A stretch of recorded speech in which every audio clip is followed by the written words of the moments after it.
Gracias a todos, hermanos. Dios me los bendiga. Es un gusto estar nuevamente aquí para compartir con ustedes la palabra de Dios. Gracias, mi hermano Emanuel, por facilitarme el trabajo y dar toda la base teológica que dio, porque nos ayuda bastante ahora a la hora de hablar del rol del esposo, que es el tema que me toca a mí, ¿verdad? El rol del esposo cristiano. Y yo te invito a que abras tu Biblia en Efesios capítulo 5, versos 25 al 33. Efesios 5, 25 al 33. Abre tu Biblia, por favor.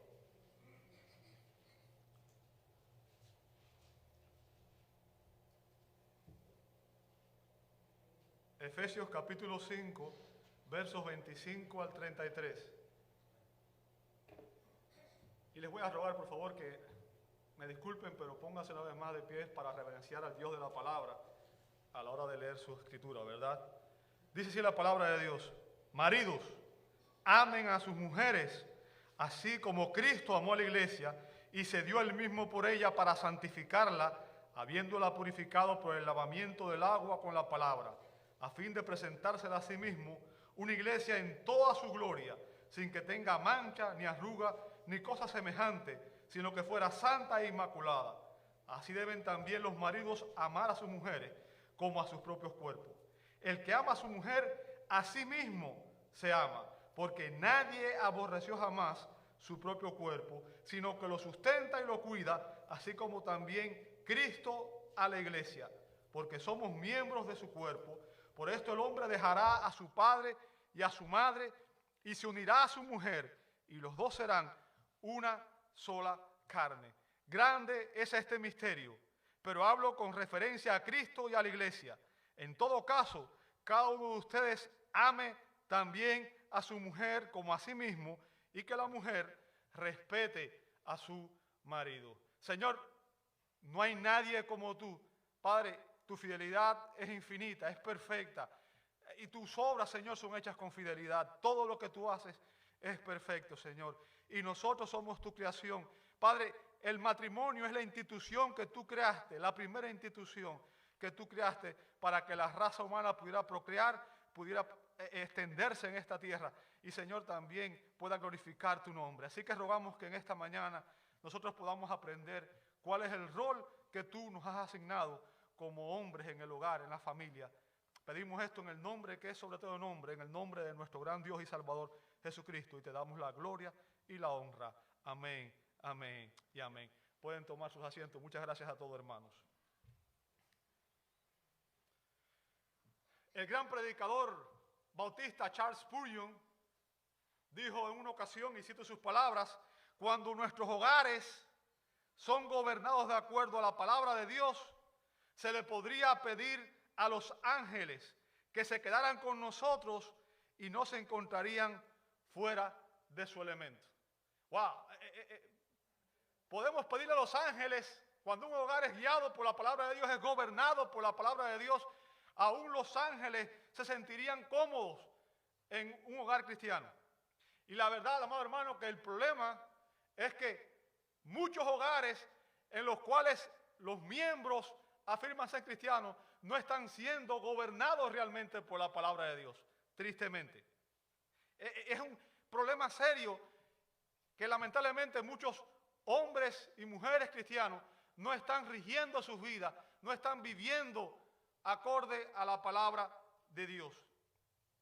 Y en esta secuencia que vamos a ver aquí, vamos a ver que en el mundo que estamos viviendo hoy, las consecuencias de desobedecer la palabra de Dios son trágicas. Trágicas para el matrimonio, trágicas para la familia, ¿verdad? Y en lugar de parecer una antesala del cielo, como decía el predicador Spurgeon, muchos hogares parecen una antesala del infierno. ¿Bien? Nuestros hogares cristianos deberían parecer una antesala del cielo. Lamentablemente, muchas veces no lo son. ¿Por qué? Porque para edificar un matrimonio cristiano, ambos cónyuges deben entender y deben obedecer los roles que la palabra de Dios les asigna a los esposos. Los dos. Ahora, ¿cuál es el mandato que se le da aquí a los esposos cristianos? Fíjense, en el verso 25, el apóstol Pablo, inspirado por el Espíritu Santo. Yo quiero que usted entienda, Pablo no está escribiendo aquí su opinión, no está escribiendo aquí lo que él cree, lo que él le gustaría. Pablo está escribiendo aquí bajo la inspiración del Espíritu Santo. Por tanto, cuando Pablo habla aquí, está hablando en nombre de Dios, y es Dios quien está dando esta enseñanza. Fíjense que dice, maridos, después que dice, amad a vuestras mujeres. ¿Lo ve ahí? Amad a vuestras mujeres. ¿Sabe? Amad, ahí es un verbo que está en imperativo. Es un mandato. ¿Bien? Es un mandato. Fíjense que no se nos manda a imponer nuestra autoridad. No es eso lo que está diciendo. No se manda a imponer nuestra autoridad sobre nuestras esposas. ¿Bien? Se nos manda a amar a nuestras esposas. Ese es el mandato que Dios le da a todo esposo cristiano. Si usted es cristiano, el mandato de Dios para usted y para mí y para todo esposo cristiano es que amemos a nuestras esposas. Y como dijo el hermano, no solamente se nos dice lo que tenemos que hacer, sino que se nos explica cómo debemos hacerlo. ¿Cómo debemos amar a nuestras esposas? Fíjense cómo dice, así como. ¿Lo ve ahí? Y ahí va a empezar a explicar cómo es que usted y yo debemos amar a nuestras esposas. Así como Cristo amó a la iglesia. ¿Bien? Así que ese es el fundamento de toda esta enseñanza. El mandato que Dios le da a los esposos cristianos es amar a nuestras esposas. Y en estos versos, Pablo nos explica o nos da 4 características del amor que debemos demostrarle a nuestras esposas. Fíjense que dije 4 características del amor que debemos demostrarle, no profesarle, sino demostrarle a nuestras esposas. Ahora, ¿cuáles son esas características? Bueno, Pablo nos enseña que debemos amar a nuestras esposas con un amor sacrificial en el verso 25. Un amor santificador, versos 26 y 27. Un amor satisfactorio, versos 28 al 30. Y finalmente, un amor sempiterno en el verso 31 al 33. Y vamos a empezar con el primer punto de aquí, que es que debemos amar a nuestras esposas con un amor sacrificial, ¿verdad? En el verso 25 Pablo dice, amen a sus esposas. Y después dice al final del verso 25, como Cristo amó a la iglesia, ¿y él qué hizo? Se entregó a sí mismo por ella. ¿Ok? O sea, Cristo amó tanto a la iglesia que él estuvo dispuesto a entregarse, a darse a sí mismo, a morir por ella. Bien. Y así Pablo nos está demostrando la primera característica del amor que todo esposo cristiano debe demostrarle a su esposa. Debe ser un amor sacrificial, un amor que esté dispuesto a darlo todo, aún su propia vida, si fuera necesario, por el amor a su esposa.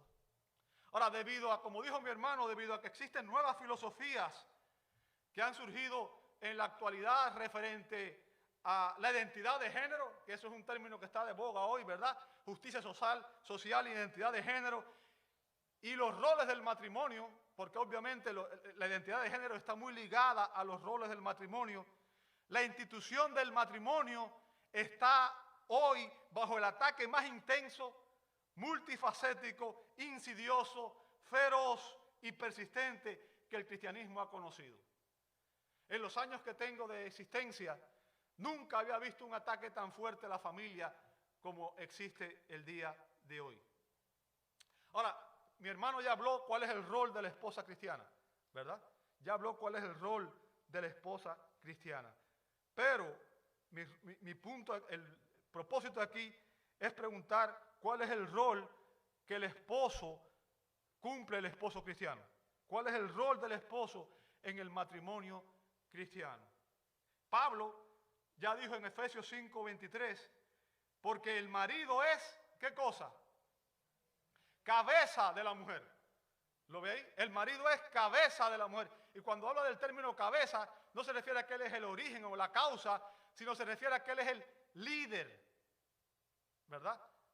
La idea es de liderazgo. Bien, es a eso a lo que se refiere ahí.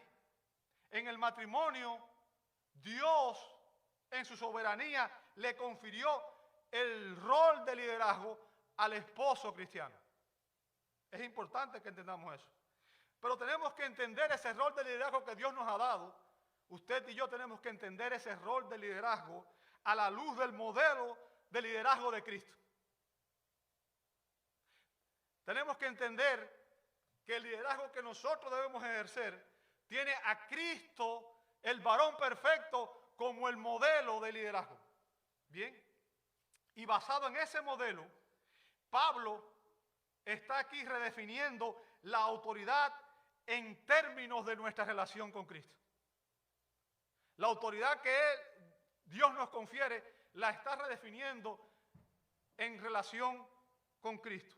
Dios nos llama a ejercer el liderazgo, la autoridad que Él nos ha dado. Y yo quiero que usted entienda, la autoridad que tiene el esposo cristiano es delegada. ¿Entendió eso? ¿Sabe lo que significa eso? Significa que no es una autoridad inherente. No es como Dios. Dios tiene autoridad inherente porque Él es el creador, es el dueño, Él es el soberano. Y todo lo que hay en el cielo y en la tierra le pertenece a Él. Él puede decidir todo lo que quiera hacer cuando quiera porque es el dueño. Pero los esposos no somos dueños de nuestras esposas. Entonces la autoridad que tenemos sobre la esposa es delegada, proviene de Dios. Dios nos la confirió, ¿verdad? Y Dios nos dice exactamente cómo debe ser ejercida esa autoridad. ¿Cómo? Debemos mirar al varón perfecto. La autoridad que Cristo tiene sobre la iglesia, ¿verdad? Y siguiendo el ejemplo de Cristo, recordemos que Cristo fue un siervo líder. Siervo líder. Esos dos puntos van de la mano. Porque eso es lo que debe ser todo esposo cristiano. Debe ser un siervo líder. ¿Bien? ¿Y a qué me refiero cuando digo un siervo líder? Bueno, Jesús dijo en Lucas 22, verso 25, no sé si esto va a ser una predicación o un estudio bíblico, pero bueno, no importa. Lucas 22, 25, no sé si tienen sus Biblias ahí. Jesús dice, los reyes de los gentiles se enseñorean de ellos. O sea, fíjense, Jesús está enseñando que los líderes mundanos, toda persona que tiene autoridad, liderazgo en el mundo, ejerce un estilo de liderazgo autoritario, muchas veces despótico y algunas veces hasta tiránico, ¿verdad? Yo soy el líder y aquí yo mando y hay que hacer lo que yo digo y punto. Y el que no esté de acuerdo, pues lo corro, lo voto, lo que sea. Bien. Pero noten el verso 26 lo que él dice. Dice, pero no es así con vosotros. Antes, el mayor entre vosotros, ¿cómo debe hacerse? ¿Cómo debe hacerse? Hágase como el menor. O sea, fíjense, el líder, en vez de hacerse el superior, el más importante, debe hacerse como el más bajo. Y después dice a continuación, y el que dirige, o sea, el que está dirigiendo, el líder, ¿cómo debe ser? Como el que sirve. ¿Lo ve ahí? Es por eso que dije que el modelo de liderazgo del esposo debe ser de siervo líder. Siervo líder. Bien. Nosotros, los cristianos, no somos como los gentiles, dice ahí Jesús, pero se refiere a los incrédulos. ¿Qué significa? No nos enseñoreamos de las personas. No ejercemos un control despótico, un control autoritario, un control que esté fuera de límites. ¿Bien? Y lo que quiero que entiendan aquí es que un esposo cristiano lidera a su esposa por medio de su servicio. ¿Entiende eso? Lidera a su esposa por medio de su servicio. Y eso es importante. El término liderazgo aquí transmite la idea de asumir la responsabilidad por aquello que Dios nos ha encargado. Asumir la responsabilidad por aquello que Dios nos ha confiado. Ahora, yo quiero que usted piense un poco. Cuando hay un problema en un equipo, por ejemplo, hay equipos de cualquier deporte que están jugando y el equipo no ejerce, no tiene un buen resultado, ¿a quién es al que votan? Al primero que votan, al líder, ¿cierto? ¿Por qué? Porque toda responsabilidad siempre recae en primer lugar ¿sobre quién? Sobre el líder. El éxito y el fracaso de cualquier empresa, de cualquier iglesia, de cualquier institución, está en los líderes. Si el líder no ejerce la función acorde al rol que se le ha asignado, en la empresa, lo que sea, va a fracasar. Cuando el líder en la familia cristiana no entiende su rol desde la perspectiva bíblica y no ejerce su rol desde la perspectiva bíblica, por mucho esfuerzo que se ponga, el matrimonio no va a funcionar como Dios quiere que funcione. No va a cumplir la expectativa que Dios tiene. El liderazgo espiritual es simplemente, escuche bien, someterse a la satisfacción de las necesidades de aquella persona por quienes somos responsables. Lo voy a repetir para que les quede en su memoria. El liderazgo espiritual es simplemente someterse a la satisfacción de las necesidades de aquella persona por quienes somos responsables. En otras palabras, la responsabilidad del esposo es cuidar, es velar, es someterse a satisfacer las necesidades, en este caso, de su esposa. Ahora, es triste y lamentable que existen dos errores que cometemos los esposos en nuestra responsabilidad hacia nuestras esposas. Dos errores que cometemos los esposos en nuestra responsabilidad hacia nuestras esposas. Contrario a lo que cree la mayoría y a la acusación que hacen las feministas, ¿verdad? Como dijo mi hermano, hoy se habla mucho del patriarcado, del dominio del hombre sobre la mujer, tiránico, ¿cierto? Ahora, contrario a lo que opinan la mayoría de las personas y contrario a lo que opinan las feministas, el error más común en los esposos de hoy es renunciar a su responsabilidad. ¿Me escuchó? Abdicar, renunciar, no ejercer su responsabilidad. ¿Sabe?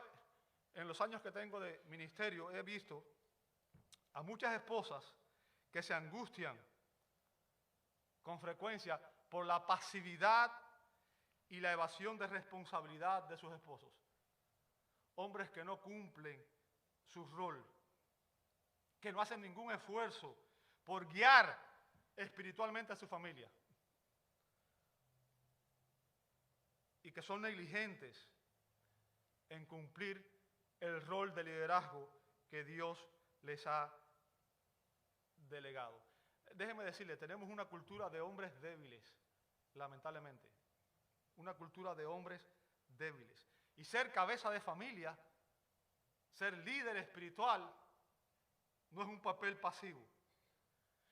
Ser el líder espiritual de la familia cristiana no significa solamente ir y trabajar y traer un cheque a la casa y proveer el dinero para cubrir todas las necesidades. Y eso es lo que hace la mayoría de los hombres en la comunidad hispana, lamentablemente. Piensa que con ir y trabajar y traer un cheque y cubrir todas las necesidades ya cumplió su función. Y le dejan el resto de sus responsabilidades a la esposa.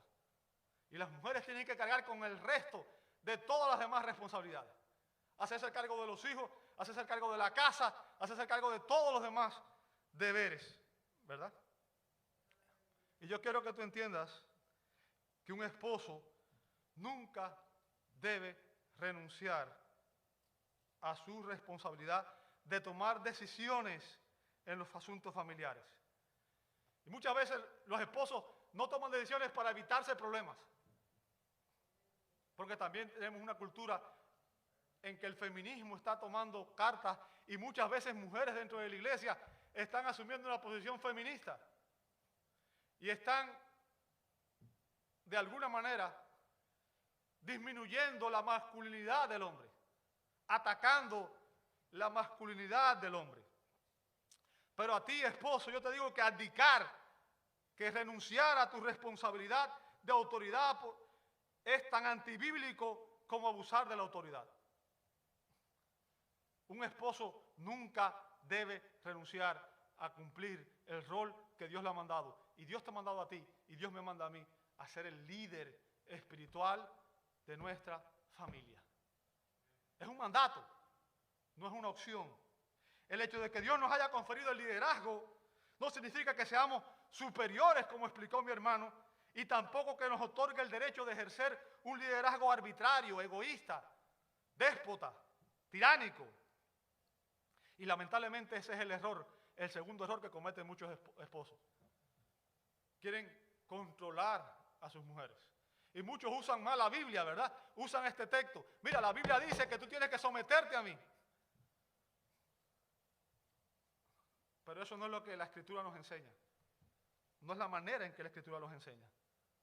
Como dijo el gran predicador puritano William Gouch, no sé si pronuncié bien el nombre, me cuesta un poco de trabajo pronunciar, pero bueno. Este gran predicador puritano dijo, ningún deber, estoy citando, ningún deber de parte de un esposo puede ser realizado correctamente a menos que esté sazonado con amor. Su mirar, su hablar, su postura o conducta y todas sus acciones hacia su esposa deben estar sazonadas con amor. Así como la sal debe ser la primera y la última en la mesa, así el amor debe ser primero en el corazón de un esposo y el último, y debe mezclarlo con toda cosa que tiene que ver con un deber hacia su esposa. Creo que indiscutiblemente esa es la esencia de lo que estamos enseñando hoy. Al final de cuentas somos líderes, pero aún nuestro liderazgo debe ser ejercido en amor. Debe ser ejercido en amor. Ahora la pregunta es, hemos visto dos errores. Unos hombres renuncian a su posición, otros hombres quieren imponer su liderazgo autoritario. La pregunta es, ¿cómo evitar caer en estos errores? ¿Cómo podemos evitar nosotros, siendo esposos cristianos, evitar caer en uno de estos extremos, ¿verdad? Yo quiero que te entiendas que para ser esposos, para ser los esposos que Dios quiere que seamos, lo primero que debemos estar es llenos del Espíritu Santo. Dice Efesios 5:18. Recuerda, Pablo ya viene hablando. Recuerde, la carta a los Efesios empieza, los 3 primeros capítulos son doctrina, los últimos 3 son práctica. ¿Bien? Y ya Pablo ha dicho que todo cristiano está llamado a ser lleno. Y cuando dice de ser lleno significa ser controlado por el Espíritu Santo. Ser controlado. A menos que un esposo sea controlado por el Espíritu Santo, no podrá amar a su esposa de la manera que Cristo ama a su iglesia. Y el segundo punto que tienen que entender es que todo esposo debe estar sujeto al señorío de Cristo. Sujeto al señorío de Cristo. Recuerda lo que dice el verso 21, Efesios 5:21. Dice, someteos unos a otros. ¿En qué cosa? En el temor de Dios. Ahora recuerde, cuando estamos hablándole a esposos cristianos. Por eso dije, tiene que estar lleno del Espíritu y tiene que estar sujeto al señorío de Cristo. Esos son dos requisitos esenciales. Primero, para ser cristiano.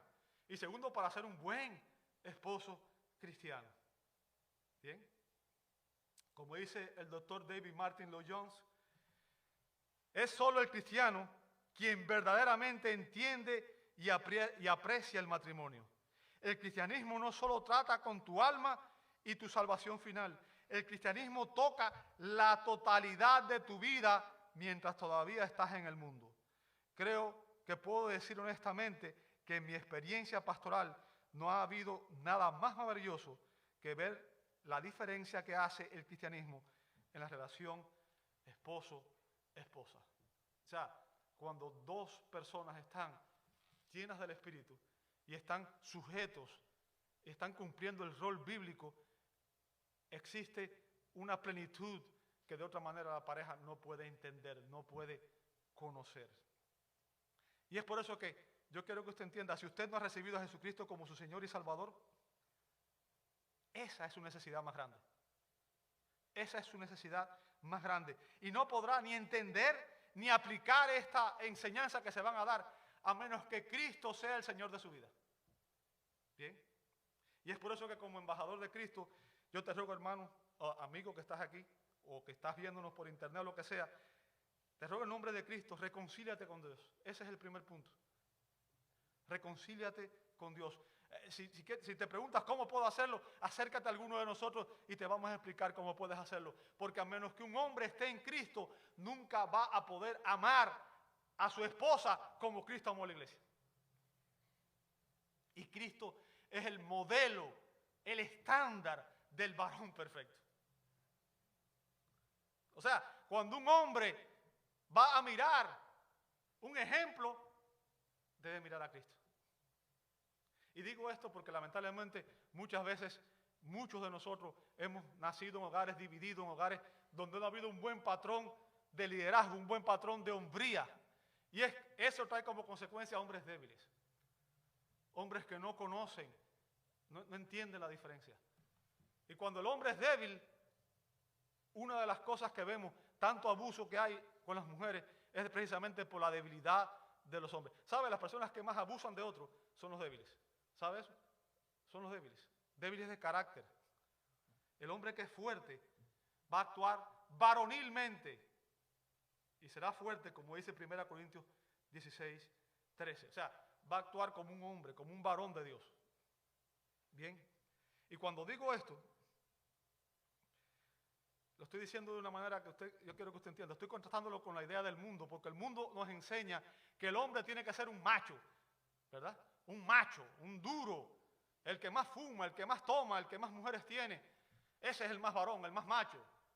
Eso es lo que enseña el mundo.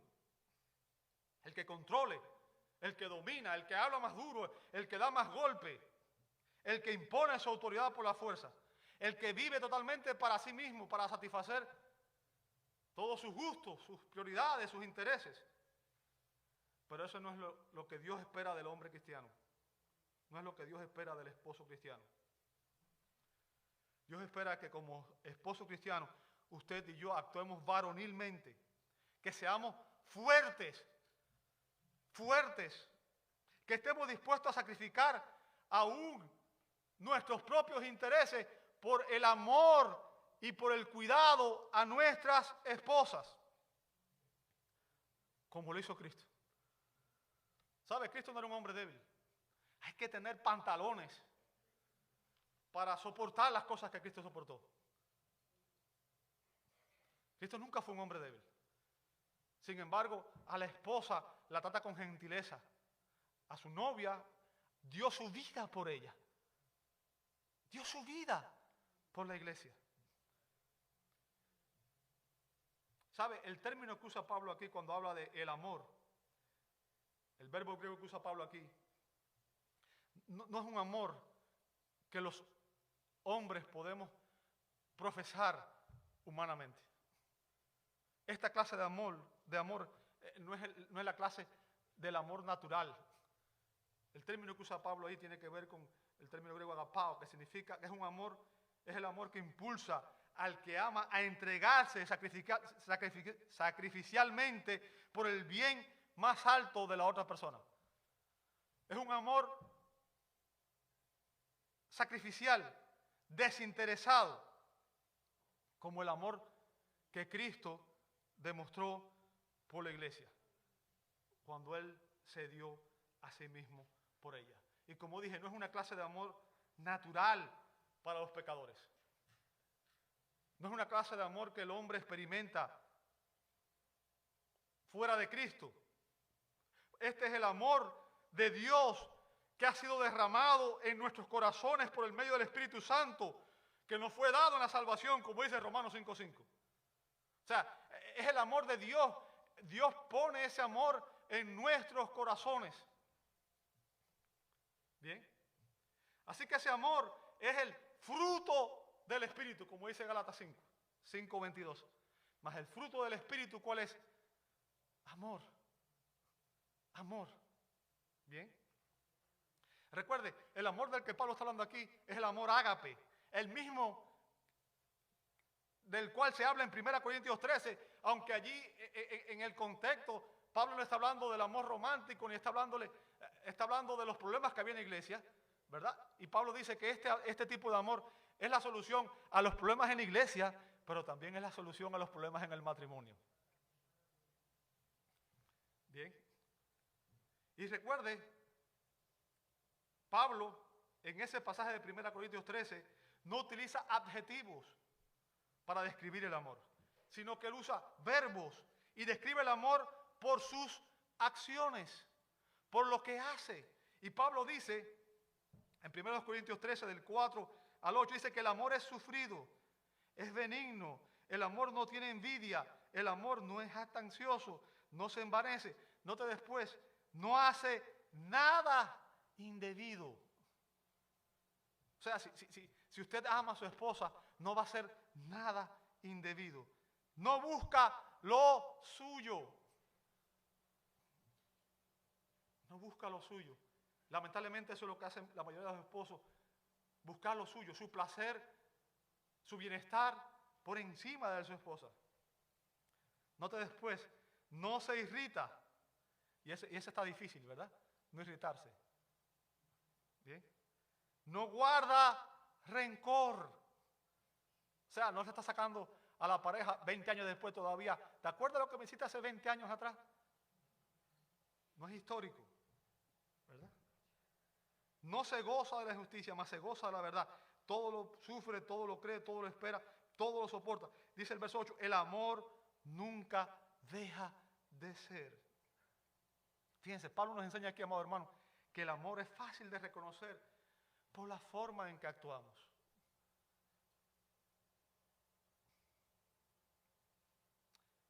La pregunta es, ¿describen estos verbos la manera en que tú y yo estamos tratando a nuestras esposas?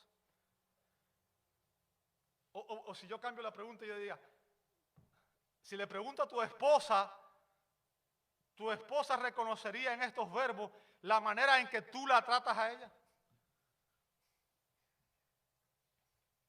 Recuerden, hermano, estamos reexaminando nuestro rol de liderazgo a la luz del modelo de Cristo por la iglesia. Bien. Y voy a citar nuevamente al doctor David Martin Lloyd-Jones. El doctor David Martin Lloyd-Jones, que es uno de mis predicadores favoritos, dijo que ningún esposo tiene derecho a decir que él es la cabeza de la esposa a menos que ame a su esposa. Él no está llevando a cabo el mandato de las Escrituras a menos que lo haga, porque estas cosas van juntas, van juntas. Ahora, el punto es que en ninguna parte de la Escritura se define el amor como aprovecharnos del ser amado, como aprovecharnos de nuestras esposas para el beneficio personal. Y el punto que quiero que usted entienda es este. Es que la forma en que nosotros, los esposos, tratamos a nuestras esposas evidencia, escúcheme bien, si realmente somos llenos del Espíritu o no.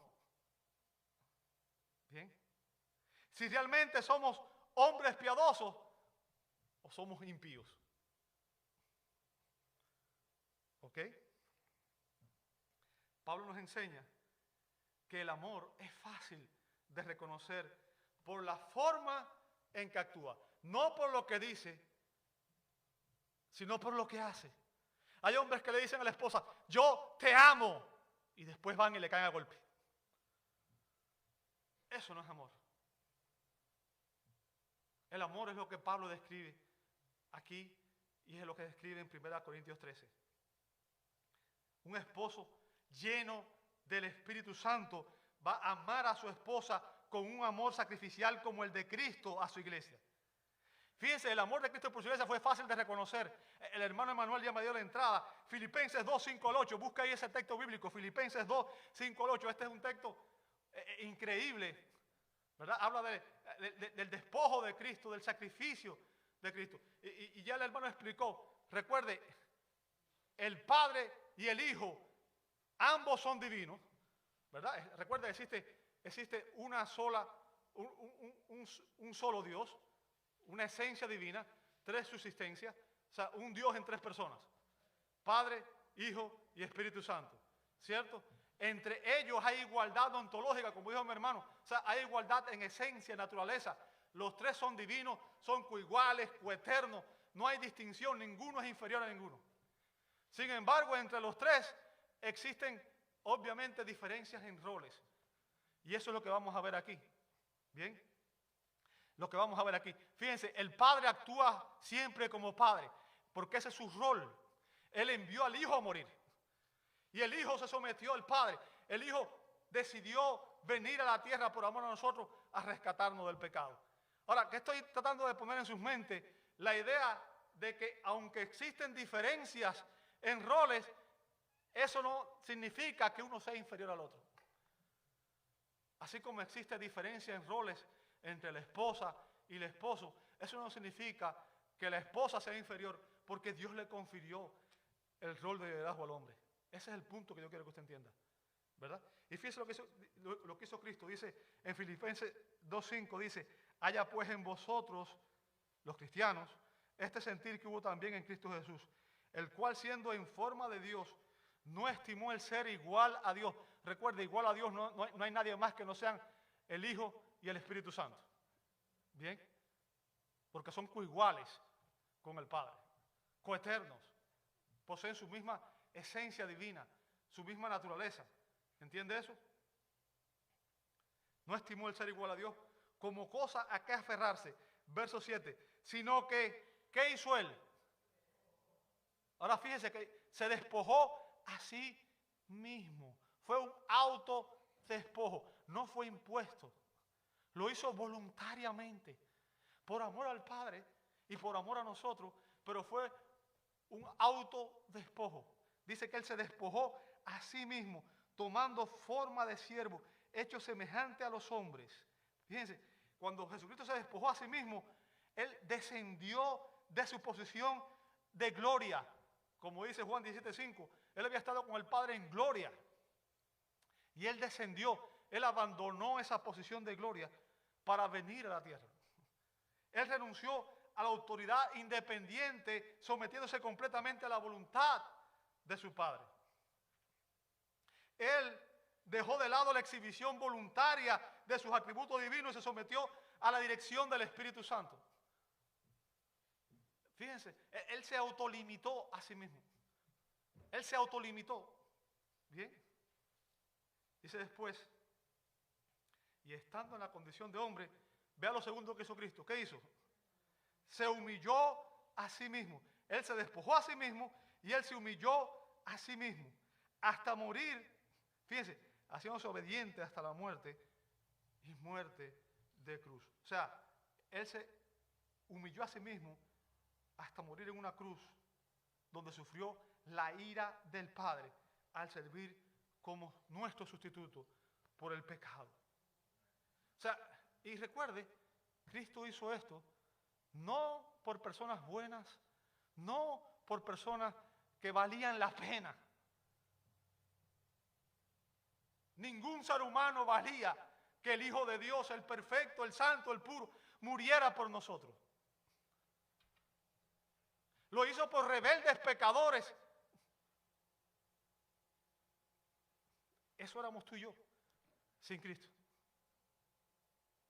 Rebeldes. Estábamos bajo la ira de Dios por nuestra rebeldía, por la dureza de nuestro corazón. Y aún así, Él vino a morir. Y lo que quiero que te entiendas con esto también es que el amor de Dios, como expliqué el domingo, es intrínseco. O sea, es parte de sus perfecciones, es parte de su esencia, de su naturaleza divina. Y no hay nada en nosotros, no hay nada en ti, no hay nada en mí que pueda provocar o atraer ese amor. En otras palabras, Dios no nos amó porque Él dijo, wow, mira qué bueno es Gabriel, se merece mi amor. Bien, no hay nada en nosotros que pueda impulsar ese amor, sino que ese amor reside en su voluntad. Fíjense, en la Biblia este amor no se refiere a un sentimiento, ¿verdad? Sino que es un acto de la voluntad. Por eso es que Dios dice, recuerda, hay 2 mandamientos. Amarás al Señor tu Dios con todo tu corazón, con toda tu alma, con toda tu mente, y amarás a tu prójimo como a ti mismo. Pero Él no dice, siéntelo. Él dice, ámame. Y es un mandato. ¿Entiende el punto? Ahora, obviamente, sin duda un esposo debe admirar y debe sentirse atraído por la belleza de su esposa, ¿verdad? Por su amabilidad, su gentileza y por todas las virtudes que tiene. ¿Bien? Pero el punto que quiero que usted entienda, amado, es que el esposo cristiano no debe amar a su esposa solo por su físico o por sus cualidades, sino que se le manda amar a su esposa porque es la voluntad de Dios. Si usted ama a su esposa solo por su físico y su esposa mañana sufre un accidente y se quema, ¿la deja de amar?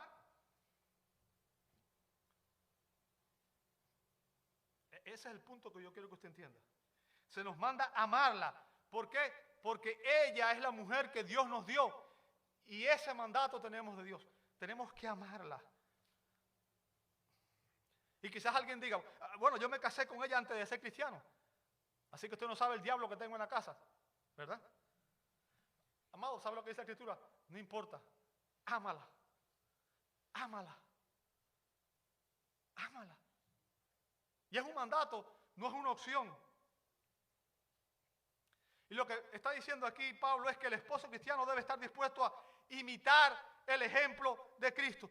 Que Él nos amó, dice la Escritura, aun cuando éramos incrédulos, rebeldes. No dijo, ¿sabes qué? Hasta que ustedes no se merezcan, no los voy a amar.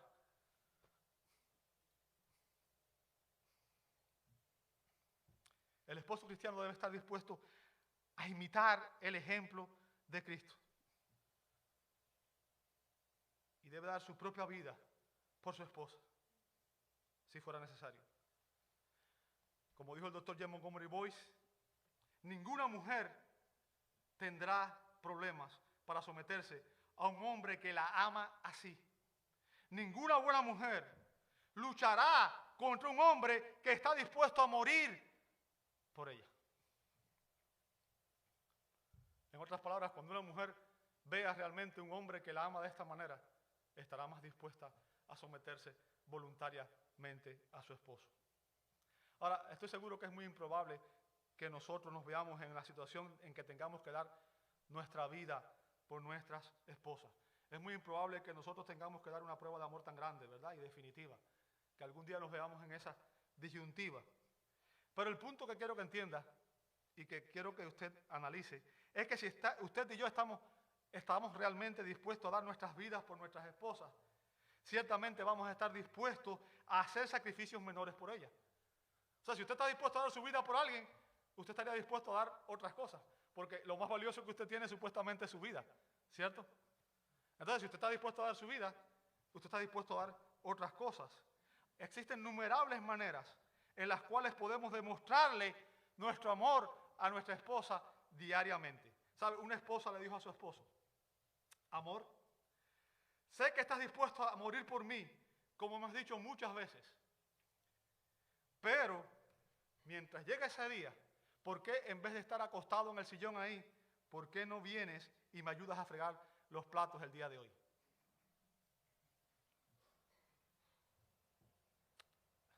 Lo que quiero que entienda es que el amor se demuestra en acciones.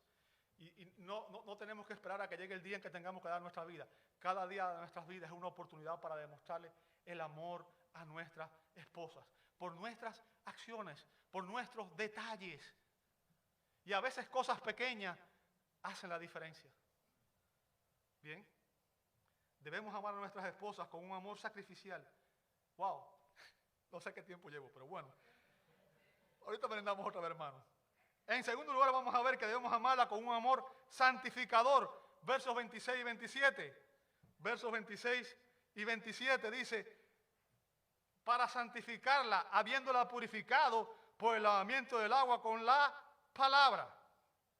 Ahora yo quiero que usted, voy a tratar de ir limitándome ya porque Si no voy a estar mucho tiempo aquí. Cristo está santificando su iglesia. ¿Entiende eso? Cristo está santificando su iglesia. Y es importante que usted entienda esto, porque existe una posición que dice que hay personas que pueden aceptar a Cristo, ese es el término que usan ellos, por eso lo estoy usando yo, y vivir el resto de su vida como pecador, pero como hizo una oración de fe y aceptó a Cristo, ya es salvo. Ahora yo creo que usted entienda, en la Biblia nos enseña que a todo aquel que Él justifica, Cristo lo va a santificar y lo va a glorificar. En otras palabras, Dios no salva a nadie para dejarlo como estaba. Dios nos salva para transformarnos, para conformarnos a la imagen de Cristo. ¿Entiende eso? Entonces, cuando una persona está en Cristo, va a haber evidencias. ¿Por qué? Porque va a haber una transformación interior. Dios va a ir santificando a esa persona, lo va a ir conformando a la imagen de Cristo. Bien. Y Cristo, fíjense, Cristo está santificando a su iglesia, es decir, la está apartando del mundo, del pecado para sí mismo. La iglesia es el pueblo de Dios, pueblo que Él adquirió, Él compró con su sangre. Bien. Así que Cristo está santificando, dice que está en Pablo, que está purificando, o sea, está liberándola de la culpa y de la contaminación del pecado. Y déjeme decirle, existe una santificación posicional.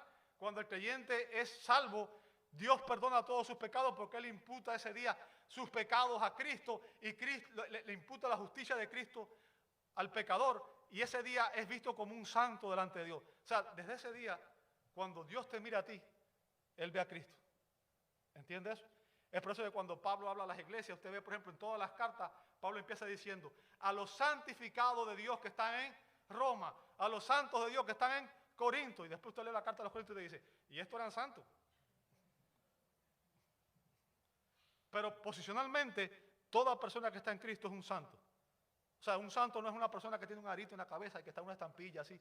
No, un santo es una persona que ha sido regenerada, que está en Cristo. Bien. Ahora, existe una santificación que es posicional, pero hay una santificación que es progresiva, que es la manera en que Dios va obrando en tu mente, en tu corazón, en tu vida, y te va haciendo cada día más semejante a Cristo. Nos va haciendo cada día más semejante a Cristo. O sea, ese es un proceso continuo que empieza el día en que Dios te regenera, el día en que Dios te salva, y va a ir progresando hasta el día en que estés en gloria. ¿Verdad? Es un proceso continuo. Y Cristo lo hace. Fíjense lo que dice el verso 27. Cristo está santificando su iglesia. Note lo que dice el 27. ¿A quién le gusta una novia fea? Y cuando digo fea no me refiero a la estética solamente. Me refiero a una novia que no tenga valores. O sea, todo el mundo busca a alguien que lo complemente, pero que tenga valores, que se pueda amar. ¿Entienden el punto? Ahora, recuerden, Cristo no amó a la iglesia por eso. Sin embargo, eso es lo que está haciendo Él. Note lo que dice el verso 27. Dice, a fin de presentársela a sí mismo, una iglesia ¿cómo? Una iglesia en toda su gloria. Yo no sé, pero recuerda cuando uno se casa, no hay momento más glorioso en ese día que cuando entra por ahí la novia toda ataviada, ¿verdad? Con ese traje. ¡Wow! Y usted se queda así, lo que me llevé, ¿cierto? Qué suertudo soy, ¿verdad? Ahora, eso es lo que Cristo está haciendo. Está preparando a la novia para ese día, ese encuentro. Dice, a fin de presentársela a sí mismo, una iglesia en toda su gloria, sin que tenga, ¿qué cosa? Manchas, ni arrugas, ni cosas semejantes, sino que fuera como santa. O sea, eso es lo que Cristo quiere de su iglesia, una iglesia santa e inmaculada. O sea, fíjense, esto define el objetivo final de Cristo para la iglesia. Bien, que la iglesia no solo debe ser liberada de la culpa del pecado, sino que debe ser liberada total y completamente del pecado en todas sus formas. Y el día que vayamos a la presencia de Cristo, ese día vamos a ser liberados de la presencia del pecado. Bien. Cualquier amor que arrastra a una persona al pecado, que no santifique el carácter y que debilite la moral, es falso. Siempre le digo a mi hija, si un hombre te dice que te ama y te pide como prueba de su amor que tengas relaciones con él antes de casarse, ese hombre no te ama. Quiere usarte. Porque cualquier expresión de amor que no santifique el carácter y que debilite la moral, está dañando a la persona, está afectando a la persona. Y el propósito del amor verdadero, ¿cuál es según este pasaje? Santificar a la persona. ¿Entiende el punto? El verdadero amor es el gran purificador de la vida. Y debido a que Cristo ama a su iglesia y que la iglesia se expone a la contaminación con el pecado por su contacto con el mundo, necesita una limpieza constante. Una limpieza constante. Es por eso que el propósito de Cristo es santificarnos. No solo librarnos de la pena y del poder del pecado, sino hacernos actos para morar en su gloriosa presencia. Y así librarnos para siempre de la presencia del pecado, ¿verdad? Santificación, cuando lleguemos a la santidad en gloria, no tendremos más relación con el pecado.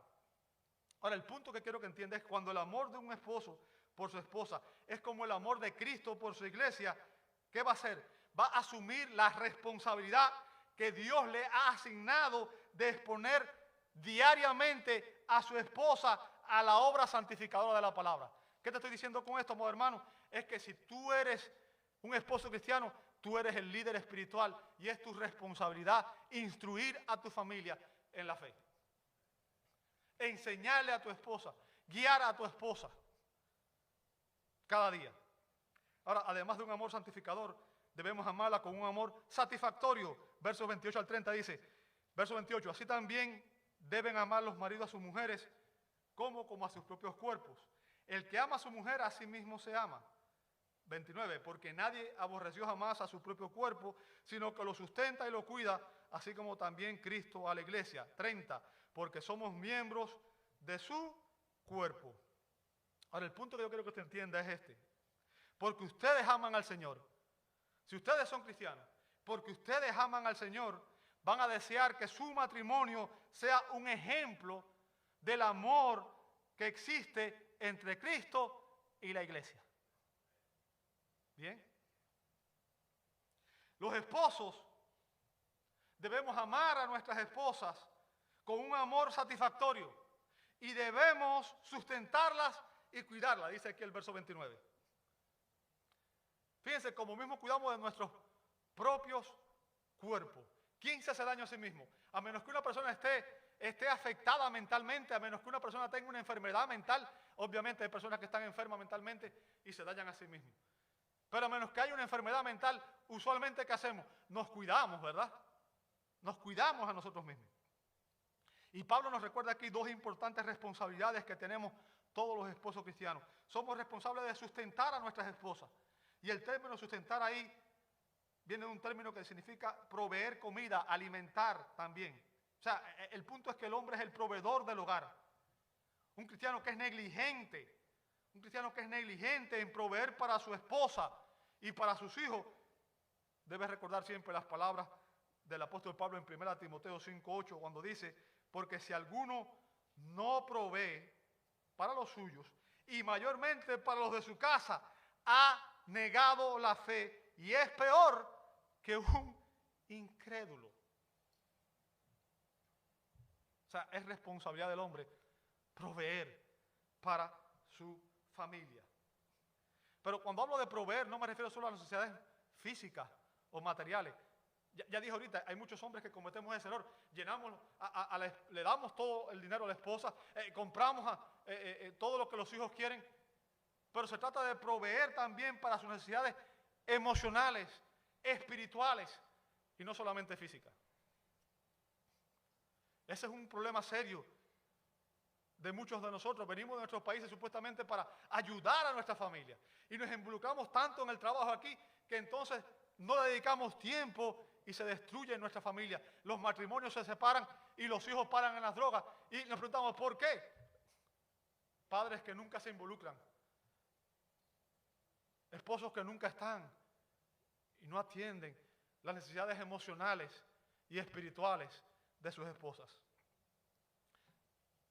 Varón que estás aquí, esposo que estás aquí, somos responsables ante Dios de proveer y proteger a nuestras esposas. Somos responsables de cuidarlas, ¿sabe? Y el término cuidar ahí significa cuidar de, con la implicación de amar y de consolar. Consolar. Es como nos dice Pedro en 1 de Pedro 3:7. 1 de Pedro 3:7 le dice a los esposos, vosotros maridos, igualmente vivid con ellas sabiamente, dando honor a la mujer como a vaso más frágil y como a coheredera de la gracia de la vida, para que vuestras oraciones no tengan estorbo. Fíjense, los esposos debemos ser sensibles a las necesidades emocionales y espirituales de nuestras esposas. Ellas necesitan de nuestro cuidado, de nuestra protección y de nuestro amor. Y como líder, el esposo cristiano debe subordinar, escuche bien, el líder debe subordinar sus necesidades a las de su esposa. Y debe priorizar el satisfacer las necesidades espirituales, emocionales y físicas de su esposa antes que las suyas propias. Y finalmente, ya con esto voy a terminar. Gracias por su paciencia, hermano. Veremos que nuestro amor debe ser sempiterno, debe ser para siempre, ¿verdad? Versos 31 al 33 dice Pablo, por esto dejará el hombre a su padre y a su madre y se unirá a su mujer y los dos serán, ¿qué cosa? Una sola carne. Fíjense lo que dice después, grande es este misterio, mas yo digo esto respecto a Cristo y de su iglesia. Recuerden, el matrimonio no es una invención humana, no es una invención del hombre. Dios instituyó el matrimonio y sin dudas el matrimonio es la relación interpersonal más profunda que existe entre las relaciones humanas, ya que el esposo y la esposa se convierten ¿en qué cosa? En una sola carne. Es la relación más íntima, más, y voy a decir algo, ojo, esposas, muchas veces las mujeres después que tienen hijos, se enfoca tanto en los hijos que descuidan a sus esposos. Descuidan a sus esposos. No me toca hablar del rol de la esposa, pero nunca descuide a su esposo. Hónrelo, ámelo, respételo. Es importante que usted lo haga, porque si usted no lo hace, va a haber otra que lo va a hacer. ¿Bien? Pero lo que quiero que usted entienda es que debido a que los dos deben ser uno solo, escuche bien lo que estoy diciendo, y esto es para los dos, debido a que los dos deben ser uno solo, si una de estas partes, o sea, si el esposo o la esposa está dañado o dañada, desmoralizado o desmoralizada, está degradado o degradada, entonces ninguno de los dos estará completo. ¿Entiende el punto? Cuando dañamos a nuestra pareja, nos estamos dañando a nosotros mismos, porque es nuestra carne.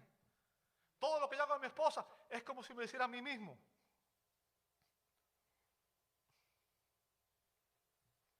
El matrimonio ejemplifica como ninguna otra la relación que existe entre Cristo y su iglesia. No voy a dar la explicación que dio el hermano, ¿verdad? En el orden de la creación, Génesis 2:24 y Génesis 1:27, Dios dijo, voy a crear al hombre y creó hombre y mujer.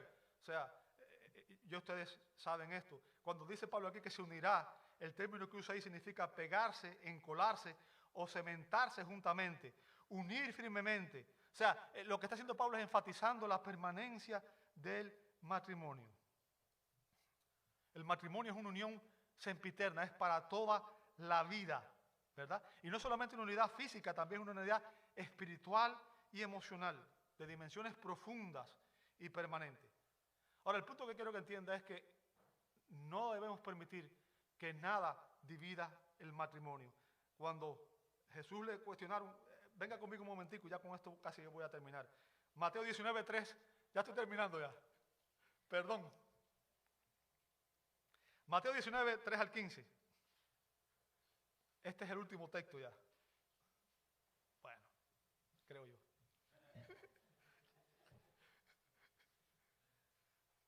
Mateo 19:3 al 15 dice, entonces vinieron a él los fariseos tentándole y diciéndole, ¿es lícito al hombre repudiar a su mujer? O sea, ¿es lícito al hombre que el hombre rechace a su mujer, que la deje? ¿Bien? Sería en lenguaje moderno. Repudiar a su mujer por cualquier causa. Recuerden, en aquel tiempo existían dos escuelas de pensamiento, ¿verdad? Había un grupo que pensaban que podía dejar a su mujer, eran muy liberales, por cualquier cosa. Y había otro grupo que simplemente enseñaba que era a causa de inmoralidad sexual, ¿verdad? Note conmigo, verso 4. Él, Jesús, respondiendo les dijo, ¿no habéis leído que el que los hizo cuando? Al principio. O sea, fíjense, Jesús va aquí al diseño original. Al diseño original. Los hizo al principio, ¿cómo los hizo? Varón y hembra. Amado, existen dos sexos. Varón y hembra, no existe un tercero. ¿Verdad? Y el matrimonio es entre un varón y una hembra. Cualquier otra cosa es una aberración. ¿Entendió eso? No importa quién diga lo contrario. Es lo que Dios dice. Y Dios es el creador. Nadie conoce mejor el diseño de su creación que Dios mismo. Bien, Dios creó varón y hembra. Dice, al principio varón y hembra los hizo. Y dijo, por esto el hombre dejará a su padre y se unirá a su mujer, y los dos serán una sola carne. Fíjense lo que dice el verso 6. Así que ya no son más dos, sino una sola carne. Por tanto, escuche las palabras de Jesús. Lo que Dios juntó, ¿qué cosa? No lo separe el hombre. Le dijeron, ¿por qué pues mandó Moisés a dar carta de divorcio y repudiarla? Él les dijo, ¿por qué razón? Por la dureza de vuestro corazón. Moisés os permitió, fíjense que fue una permisión, bien, repudiar a vuestras mujeres. Mas, nuevamente, al principio no fue así. Verso 9, y yo os digo, note bien lo que dice Jesús aquí, yo os digo que cualquiera que repudia a su mujer, salvo por causa de fornicación, y se casa con otra, ¿qué hace? Adultera. Y el que se casa con la repudiada, adultera. Ahora, el punto aquí es que, de Jesús aquí, es que ningún hombre, sin importar las razones que tenga, tiene el derecho de separar lo que Dios ha unido. Yo quiero recordarle también un texto en Malaquías 2:16 que dice, porque yo detesto el divorcio, dice el Señor, Dios de Israel. Recuerde que en la ceremonia de matrimonio ustedes hicieron votos matrimoniales, ¿verdad? Y los votos matrimoniales dicen, yo prometo amarte en la riqueza, en la pobreza, en la salud, en la enfermedad, y hasta que la muerte nos separe. Ahora, decimos eso muy fácil el día que nos vamos a casar, pero al otro día se nos olvida, ¿verdad? Y queremos, si la esposa hizo algo o el esposo hizo algo, queremos lanzarlo por la puerta para afuera. Ahora, lo que quiero que te entiendas es que si tú eres cristiano, cualquier interferencia con ese orden establecido por Dios es pecado. Así que ya sea que usted fuera creyente o incrédulo cuando se casó, que usted haya escogido a su esposa sabiamente o no, que la haya profesado un amor sincero o no, los cristianos debemos entender que en el diseño de Dios para cada matrimonio es que permanezca unido hasta que la muerte los separe, hasta la muerte de uno de los cónyuges. En Proverbios 2:17 y en Malaquías 2:14, Dios reprueba a los cónyuges que abandonan a su pareja del pacto. Y Pablo concluye esta enseñanza mediante una repetición cuando dice, el verso 33, por lo demás, cada uno de vosotros ame también a su mujer, así como a sí mismo. Y la mujer, ¿qué cosa? Respete a su marido. Amados, el rol que la Biblia asigna al esposo cristiano requiere que la amemos como Cristo a la iglesia.